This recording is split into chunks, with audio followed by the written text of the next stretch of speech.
So I don't know if I've ever really told the story of how I got this Mustang, but let's run through it really quickly.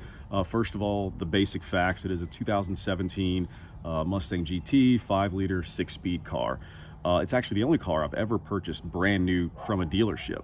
And you know, I normally just buy them used looking for better deals, but this one was too good of a deal to pass up. So again, it was 2017. And to preface this, first of all, to set the stage, I'm not a Mustang guy. I never really have been. You know, my dad was all into American muscle cars and everything, but it was never my cup of tea, to be honest. I was more into, you know, Japanese and Euro cars and stuff like that. But anyway, so we were doing press cars at the time, which is basically where Ford or whoever gives us cars to test drive for like a week and then write about it and make videos about it, about how we felt about the car. So they gave us the turbo 4-cylinder Mustang, and I went and drove it, and I was like, oh, you know what? This is actually not that bad of a car. This is almost kind of feels like the Sylvia that Nissan really never gave us here in the US.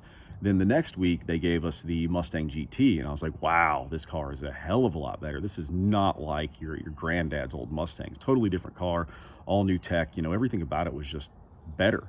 So, you know, a couple weeks later, maybe even a month or something, time just goes by, we move on.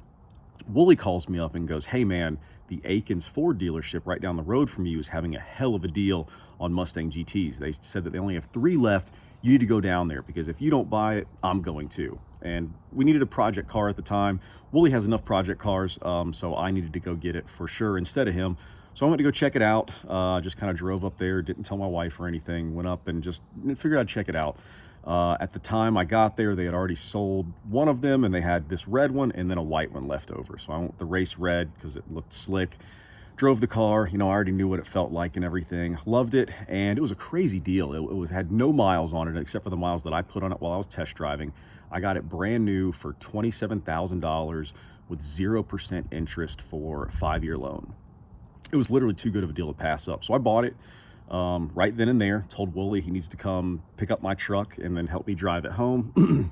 So I drove it home, and this was the moment where I really figured out I've kind of got a problem when it comes to communication with my wife, because if you guys have seen the other videos, I did buy an Evo and a Type R without telling her as well, but again, she was cool with it. This one also, I didn't really, you know, talk to her about it because it just made too much sense, and it was too good of a deal to get in the way of.